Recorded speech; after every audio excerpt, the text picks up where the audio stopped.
प्रिय विद्यार्थियों, आज हम कक्षा 10 की जो प्रश्नमाला 11 है समरूपता, उसकी महत्वपूर्ण प्रमेय का अध्ययन करेंगे। आधारभूत समानुपातिक प्रमेय या इसको थेलेस प्रमेय भी कहते हैं। तो इस प्रमेय का कथन भी हमें याद होना चाहिए। पेपर के अंदर ये सीधी ऐसे भी आ सकती है कि आधारभूत समानुपातिक प्रमेय या थेलेस प्रमेय के बारे में बताइए या उसको प्रूव कीजिए। तो इसका कथन देखो क्या है।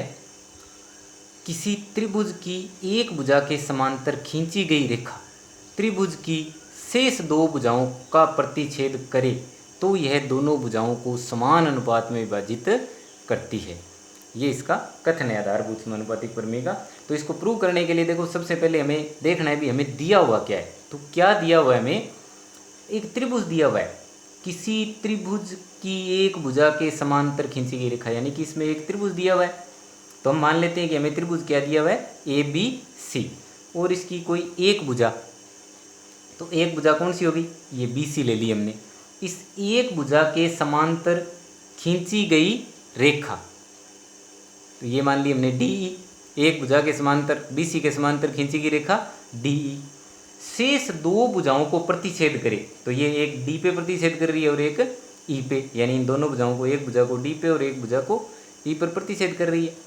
तो समान अनुपात में क्या करती है, ये विभाजित करती है। यानी जिन दोनों भुजाओं को ये प्रतिच्छेद करती है उनको किस में क्या करती है, ये समान अनुपात में विभाजित करती है।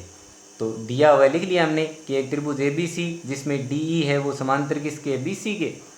डी ई ए बी व ए सी को क्रमशः, ए बी और ए सी को क्रमशः डी और ई पर प्रतिच्छेद करती है, यानी काटती है। अब सिद्ध क्या करना है हमें कि ए डी बटे डी बी बराबर ए ई बटे ई सी, यानी एक ही अनुपात में विभाजित करती है, समान अनुपात में विभाजित करती है। तो ये हमें सिद्ध करना है, ए डी बटे डी बी बराबर ए ई बटे ई सी। तो इसके लिए देखो हमें एक रचना करनी है। क्या रचना करेंगे हम, सर्वप्रथम तो हम क्या करेंगे, इन दोनों को मिला देंगे। किसको, बी ई और डी सी को हमने क्या किया, मिला दिया। और क्या करना है, डी से इस पे लंब डाल देंगे हम, डी ई, और ई से इस पे लंब डाल देंगे हम, ई एफ, ई एफ और डी ई। तो इस प्रकार हमने डी जी ई एफ ये दो लंब डाल दिए। तो अब इधर से देखो, इस त्रिभुज के अंदर अगर हम देखते हैं तो ई एफ लंबवत किसके है, पूरी बी ए के लंबवत है। तो जो ई एफ है वो त्रिभुज ए डी ई और त्रिभुज ए बी सी, इन दोनों त्रिभुजों की क्या है, ऊंचाई है। त्रिभुज ए डी ई और त्रिभुज ए बी सी की ये क्या है, ऊंचाई है।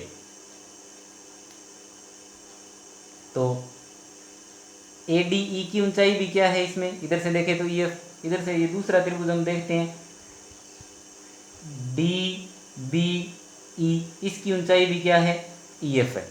ये चीज़ बहुत समझने वाली है विद्यार्थियों कि जैसे ए डी ई है, ये त्रिभुज हम देखते हैं तो इसके अंदर इसकी ऊंचाई क्या है, ई एफ, क्योंकि ये इसके अंदर दिखाई दे रही है। अब अगर हम ये केवल इतना त्रिभुज देखते हैं, त्रिभुज बी डी ई, तो बी डी ई त्रिभुज के अंदर भी या डी बी ई त्रिभुज के अंदर भी, क्योंकि ये पूरा त्रिभुज है, इस पूरे त्रिभुज की ये ऊंचाई है ए बी ई की, तो बी डी ई की ऊंचाई भी क्या है, यही है ई एफ। तो इस प्रकार देखो हम क्या लिखेंगे, ई एफ उत्पत्ति में, ई एफ त्रिभुज ए डी ई व त्रिभुज बी डी ई, इस त्रिभुज की भी ये क्या है, ऊंचाई है बी डी ई की, क्योंकि पूरे ए बी ई की ऊंचाई है इसलिए बी डी ई की भी ऊंचाई क्या है, ई एफ है, की ऊंचाई है। तो सर्वप्रथम हम त्रिभुज ये ले लेंगे ए डी ई, त्रिभुज ए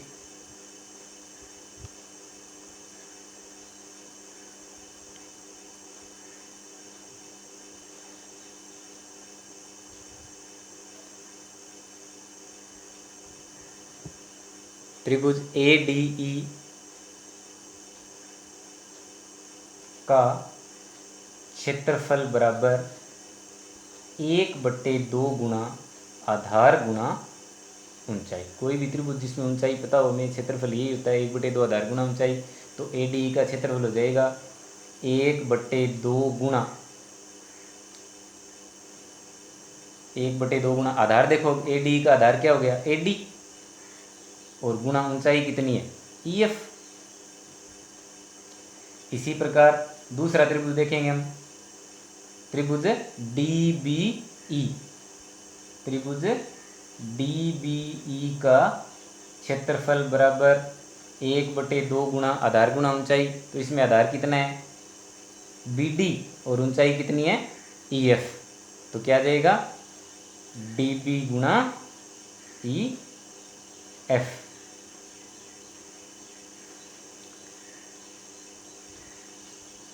अब हमें देखो अनुपात चाहिए ए डी और डी बी का। तो इसमें हमें पार्ट दिखाई दे रहा है ए डी, और इसमें हमें पार्ट क्या दिखाई दे रहा है, डी बी। तो हम क्या लिखेंगे, त्रिभुज ए डी ई का क्षेत्रफल बटे त्रिभुज डी बी ई का क्षेत्रफल। तो 1/2 गुणा ए डी गुणा ई एफ बटे में 1/2 गुणा डी बी गुणा ई एफ। यहाँ से देखो ये इससे कैंसिल हो गया, 1/2 से 1/2।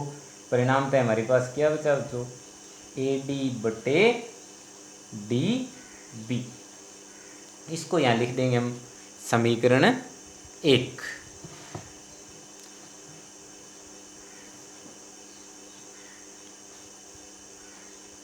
अब इसी प्रकार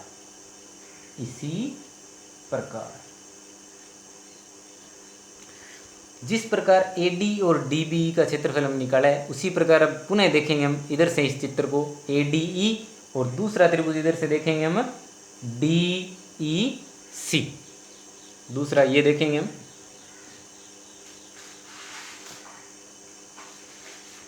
तो इसी प्रकार लिखेंगे ए डी ई का क्षेत्रफल बटे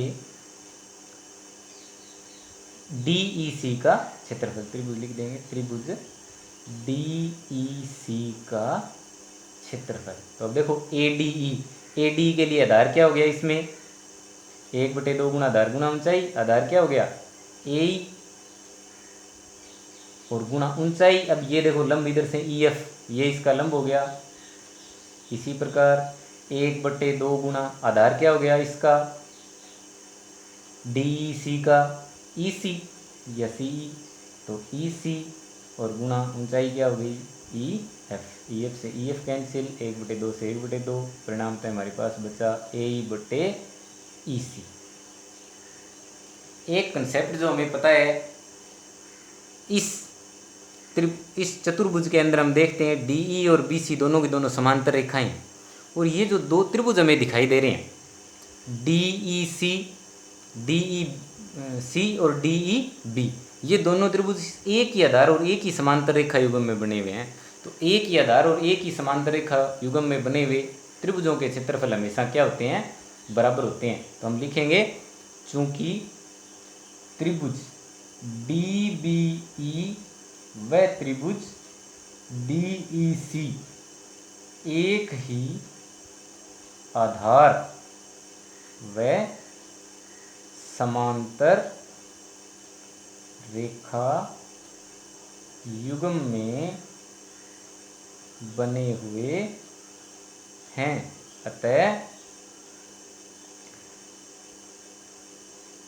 त्रिभुज डी बी ई का क्षेत्रफल बराबर त्रिभुज डी ई सी का क्षेत्रफल। ये लिख देंगे इसको हम समीकरण 3। तो यहाँ से हम देखेंगे अब समीकरण 1, 2 और 3 को। तो समीकरण 1, 2 और 3 के अंदर देखो विद्यार्थियों, अगर हम इनका बायां भाग देखते हैं तो ये है ADE का क्षेत्रफल बटे DBE का क्षेत्रफल, और ये है ADE का क्षेत्रफल बटे DEC का क्षेत्रफल। डिफरेंस केवल हर में है DBE और इधर है DEC, जबकि तीसरी समीकरण से क्या है, DBE और DEC दोनों बराबर है। इसका मतलब ये DBE और ये DEC क्या है, बराबर है। तो हम 1, 2 और 3 से क्या लिख सकते हैं भाई, जब ये हर भी इन दोनों के बराबर हो गए, अंश भी बराबर हो गए, तो इनके ये बाएं भाग हैं वो आपस में क्या हो गए, बराबर हो गए। समीकरण 1, 2 व 3 से तो हम लिख सकते हैं समीकरण 1, 2 व 3 से क्या था, त्रिभुज ADE का क्षेत्रफल बटे त्रिभुज DBE का क्षेत्रफल किसके बराबर हो गया, त्रिभुज ADE का क्षेत्रफल बटे त्रिभुज DEC का क्षेत्रफल।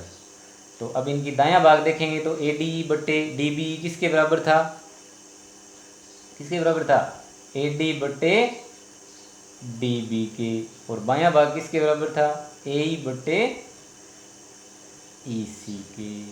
यही हमें सिद्ध करना था, तो लिखेंगे हम इति सिद्धम। ये है आधारभूत समानुपातिक प्रमेय, जो 6 नंबर में आने के लिए बहुत ही महत्वपूर्ण प्रमेय है। और प्रश्न वाला 11.1 के जो प्रश्न है वो भी सारे के सारे इस प्रमेय के ऊपर आधारित हैं। धन्यवाद।